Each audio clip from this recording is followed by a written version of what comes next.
Next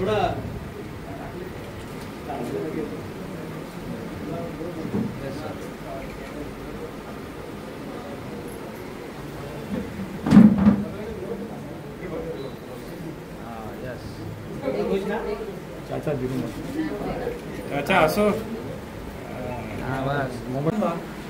फिर्यादी वंदना प्रकाश माने यांनी आपल्याला एक दिनांक 12/3/25 एक फिर्याद दिली होती। त्याच्यामध्ये सकाळी 6 वाजता ते मॉर्निंग वॉकला जात असताना आईमाता चौकाच्या ठिकाणी एक 2 अनोळखी चोरट्यांनी त्यांची जी सोनसाखळी आहे चेन ती त्यांना मॉर्निंग वॉकला जात असताना ती खेचून नेली होती। त्या अनुषंगाने आपल्याकडे 229/2025 असा BNS 304(2), 309(4) आणि 3(5) असा BNSच्या ह्या सेक्शनखाली गुन्हा दाखल होता।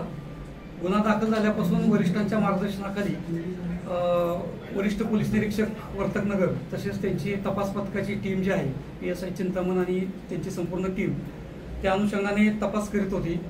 तर तपासामध्ये काही तांत्रिक पुरावे आणि गोपनीय माहितीच्या आधारे सदर गुन्हा त्यांनी उघडकीस आणला आणि यातील जो आरोपी आहेत जाफर जाफरी आणि संदीप प्रसाद दोघंही राहणारे आंबिवलीचे आहेत। दोन्ही आरोपींना त्यांनी 2 तारखेला अटक केली 2 एप्रिलला आणि त्यांच्याकडून साधारणतः 5,25,240 रुपयेचा मुद्देमाल आपण जप्त केलेला आहे। त्यामध्ये 3,90,000चं सोनं आहे, त्याचबरोबर 2 मोटरसायकल याच्यामध्ये जप्त केलेले आहेत, त्याचबरोबर 2 मोबाईल फोन देखील यामध्ये जप्त केलेले आहेत। आता सगळे आपण अधिक चौकशी केली असता त्यांच्याकडून जवळजवळ 8 गुन्हे उघडकीस आलेले आहेत। त्याच्यामध्ये वर्तकनगरचे 4 गुन्हे आहेत, चितसर पोलीस स्टेशनचा 1 गुन्हा आहे, कळवा, नवघर आणि खडकपाडा पोलीस स्टेशन असे 8 गुन्हे त्यांच्याकडून उघडकीस आलेले आहेत।